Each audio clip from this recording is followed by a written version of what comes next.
Dagou. Ça comment? Ouais. Bonne arrivée. Bonjour. Comment? Ça va? Prends place. Ouais. C'est bon? Kamikaze, Ouais, ça va. bien installé? Bonjour, comment ça va? Bonjour, ça va. On est très content de te recevoir sur notre plateau. C'est un plaisir. Même si tu n'étais pas venu, on allait aller te chercher en brie. Retiens ceci. Ouais. Toute parole dite sur ce plateau sera retenue contre toi. Parce que ici, ce n'est pas une invitation, mais une Convocation. Merci. Eh bien, la musique et toi, comment l'histoire démarre? C'est d'abord une très longue histoire parce que depuis déjà tout petit, j'aimais interpréter déjà les chansons. Bon. Donc, c'est après que j'ai su que ma grand-mère, c'est-à-dire ma grand-mère maternelle, était elle aussi chansonnière. Donc, je peux dire que c'est dans la famille, au fait. Voilà. C'est l'héritage. Voilà, c'est un héritage. D'accord. Et tu interprétais quel genre de chansons? Tout. Tous les genres? Voilà, tous les gens. R&B, faisais un peu zouk, de tout. zouglou, coupé décalé. Et dans le temps même, le hip-hop même faisait mal encore en Côte d'Ivoire. Ouais. On avait le fondi à Bobo. Yeah. Voilà. Ministère authentique, flotte impériale. Le Mystique Nao et Yeah. autres, tout et tout. Donc, D'accord. on essayait de...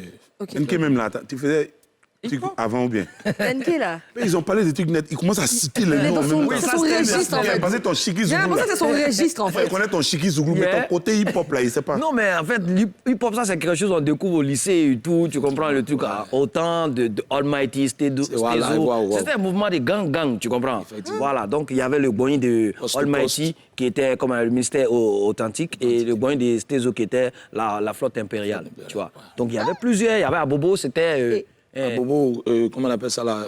La Soyeche, là, il y avait le fondi qui était Il y avait là. le fondi, Voilà. effectivement. Les Kadim, tout. Tout Même à- Nash est passé aussi par là. Voilà. Il y avait Priska, tout ça. Ouais. Ok. Ah ouais. Eh bien, on te présente comme étant l'un des précurseurs du Zouglou Gospel. Tu nous expliques? Le Zouglou, pour moi, c'était déjà, comme tout à l'heure, on parlait de Poussin Choc. Et aujourd'hui, Yodé Sirou, bientôt 25 ans. C'est quelque chose qui... Au fait, quand tu écoutes le Zouglou, tu as la facilité d'exprimer ce que tu ressens. D'accord, oui. Voilà. Donc, ça, moi, j'ai en même temps adopté le style musical parce que ça me permet d'évacuer aussi ce que je ressens, de dire ce que je pense. Voilà. Donc, c'est comme ça que j'ai... Étant déjà, j'allais à l'église, puisque j'étais en même temps organiste et chef de groupe musical. Donc, les gens n'ont pas aimé au début, ils n'ont pas aimé ce style musical à l'église parce qu'on disait que ça venait du monde, comme ils ont l'habitude de le dire. Voilà. Ok. Voilà, c'est un style musical mondain, qu'on n'avait pas besoin de ça. Mais moi, dans mon esprit, j'avais envie d'innover. Voilà, j'avais envie d'innover. Parce que quand une musique chrétienne commence, on sait déjà que c'est religieux. Ouais. Tout de suite, les vents et autres, on sait déjà que c'est religieux. Mais pourquoi ne pas essayer d'apporter quelque chose? On sait Dieu avec ce qu'on a. Voilà. On n'est pas fort. Mais Dieu, il choisit, celui qui est faible pour le rendre fort. Donc pourquoi ne pas aller avec ce qu'on a? Donc c'est comme ça, bon, ils n'ont pas accepté dans les débuts. Et c'est comme ça que je me suis retrouvé. Parce que c'est ce que j'avais envie de faire. D'accord. Voilà. Donc tu as décidé de quitter l'église. Voilà. Ouais. Eh bien, on a appris qu'à l'époque, il quittait l'église. Il se cachait après l'église pour aller dans les maquis pour prester. C'est vrai? Voilà. C'est vrai, explique-nous. Ouais, tu sais, le Zouglou, c'est un virus. Ah. Voilà. Ouais, au fait, je leur explique ça à chaque fois, mais Sarah ne comprend pas. Donc, Voilà. réexplique encore. Le Zouglou, c'est un virus. D'accord. Voilà, quand il te pique, tu ne peux même pas t'en passer. Voilà, donc c'était un peu difficile. Comme je l'ai dit, j'étais non seulement le responsable du groupe musical à l'église, et j'aimais la chanson, j'aimais le Zouglou, mais il était difficile pour moi de m'exprimer à l'église. Ok. Donc, qu'est-ce que je faisais? Quand les dimanches après la messe, quand je rentre, parce que je rentrais avec mon piano. Voilà. Et il y avait des espaces un peu partout où les gens faisaient les Zouglous. Et puis, bizarrement, c'est les dimanches. Les dimanches, après le culte, tu passes là, il y a un groupe qui va jouer là, soit en voyant ou bien en live. Donc, je prenais mon temps pour aller m'asseoir et j'observais, je Oui, regardais. tu écoutais. Tu étais plus warrior ou live? Moi, j'ai fait un peu le voyant. D'accord. Mais j'étais plus live. Puisque à l'église, c'était le live à tout moment, tous les dimanches et autres. Donc, j'étais plus live. Donc, c'est comme ça qu'il m'asseyait. Et un jour, j'ai décidé de rencontrer un promoteur. Je me suis approché de lui. Ah, Vraiment, je fais aussi du zouglou, mais j'ai envie de m'exprimer. Et il m'a donné rendez-vous, on est 2 semaines. 2 semaines, il allait passer. Donc, il ne sait pas comment faire. Parce que si je passe, forcément, ça sera via découvert. Voilà, ils vont me reconnaître. Tout. Donc, c'est comme ça que j'ai enfilé une cagoule. Ah ouais? Ah ouais. Dans les débuts, j'ai enfilé une cagoule et puis je jouais. Mais en ce moment-là, ce n'était pas kamikaze du zouglou. Voilà, c'était... Je me faisais appeler Prince Béni. Parce que kamikaze, quand même, c'est quelqu'un qui vient s'exploser. Voilà. Donc, c'était... Ben oui, tu Mais vois. quand même. Et quelqu'un qui monte sur la scène avec des cagoules, il s'appelle kamikaze. Effectivement. Tout de suite, tu vois, le Ça a maquis, son c'est vite. sens. Ça a son sens. Une cagoule. Et puis, c'est comme ça que je jouais. En ce moment, c'était encore Prince Béni du zouglou. Ok. Et c'est après l'une de mes prestations que il y a l'un des fidèles de l'église qui m'a reconnu par la voix. Ok. Donc, Malgré cagoule, là. Ah ouais. Lui aussi, c'est un voyant. Hein? Aïe. toi, si tu es caché derrière, que quelqu'un parle, ou bien tu parles, C'est ça. on peut savoir que c'est toi par la tonalité de ta voix. Tout. à fait. Donc c'est comme ça qu'il a reconnu. Et il a attendu à ce que je descende du podium.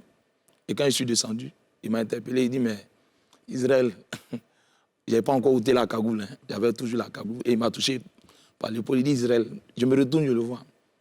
Il dit, même si tu te caches, on te reconnaît.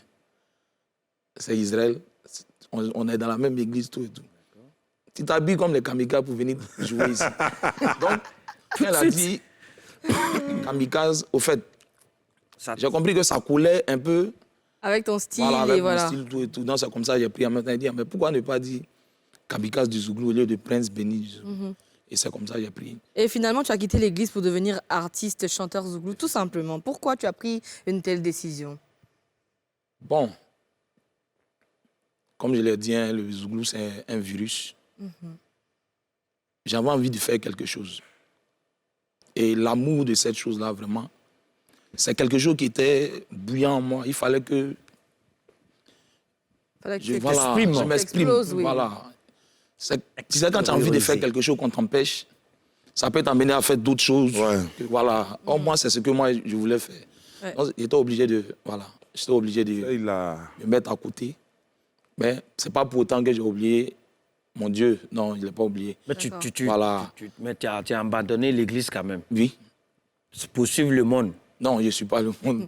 Pour faire du Je zouglou. me fais du- Il est quitté à l'église pour venir dans le monde, D'accord. mais il ne suit pas le monde. Voilà. Non, c'est pas ce qu'il a dit. Attends, il va bien expliquer.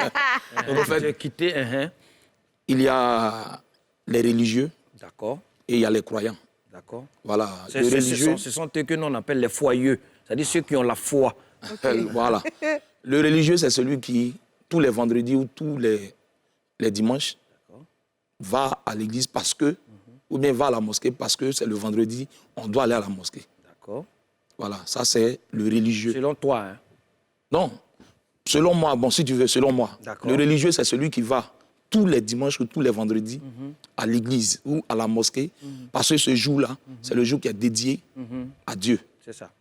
Mais après ce jour-là, il fait ce qu'il veut, comme il veut. Voilà, là, il s'en fout de Dieu.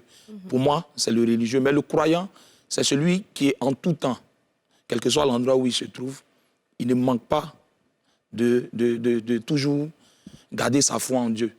Voilà, moi, quels que soient les lieux que je fréquente, quel que soit ce que je fais, c'est Dieu qui est toujours au devant de tout ce que je fais. Ok. Voilà. Ok. Et tu as parlé de ta cagoule.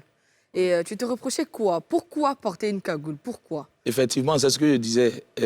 Étant à l'église, c'était mal vu. Ok. Voilà, c'était mal vu. Quelqu'un qui, en même temps, va à l'église et qui se retrouve en train de faire du zouglou dans les maquis ou les bars. Donc, c'était un peu pour cacher, voilà, pour me cacher, pour ne pas qu'on me reconnaisse par Pour ne rapport pas à ce qu'on que te je juge faisais. à l'église. Voilà, mais, comme je l'ai dit, c'était un fardeau pour moi. Ok. Voilà, c'était un fardeau pour moi. Il fallait que je sois à l'aise. Voilà, que je me sente à l'aise. Mais il y a d'autres églises qui acceptent, hein, parce que moi, je sais que le groupe VDA, ils appartiennent à une église et à chaque fois ils sont là-bas, on les voit, ils portent les sultanes et Oui. tout. Bah, je me dis peut-être, les avis sont partagés, C'est ce n'est-ce que, pas? voilà, c'est ce que je disais. D'accord. C'est ce que je suis en train de dire. Dans les débuts, peut-être c'est maintenant que certains pasteurs ou bien certaines églises acceptent. Ok. Sinon, aujourd'hui, il y a des instrumentistes qui jouent dans des églises, mais après, qui se retrouvent en train de jouer dans des bars ou dans les... OK. Mais dans les débuts, c'était très, très, très difficile. J'essaie de quoi... Voilà. J'essaie de quoi je parle. Non, je comprends. D'accord. Et certaines personnes disent que c'est une femme qui t'a poussé à enlever ta cagoule. C'est vrai? Une Femme qui t'a poussé à enlever ta cagoule. Non, c'est pas une femme. C'est pas vrai? Non, Et qu'est-ce qui t'a poussé à enlever ta cagoule alors? J'ai dit, quand j'ai fini de jouer, il y a un fidèle de l'église que je fréquentais qui, par la tonalité de ma voix, m'a reconnu malgré qu'il y avait la cagoule. Donc, quand je suis descendu, c'est lui qui m'a interpellé pour me dire, mais Israël, on te reconnaît même quand tu te caches. Pourquoi porter une cagoule comme un kamikaze pour venir jouer dans les maquis? Donc, c'est comme ça. J'ai ôté la cagoule. D'accord. Et après ça, tu n'as plus jamais porté de cagoule sur scène?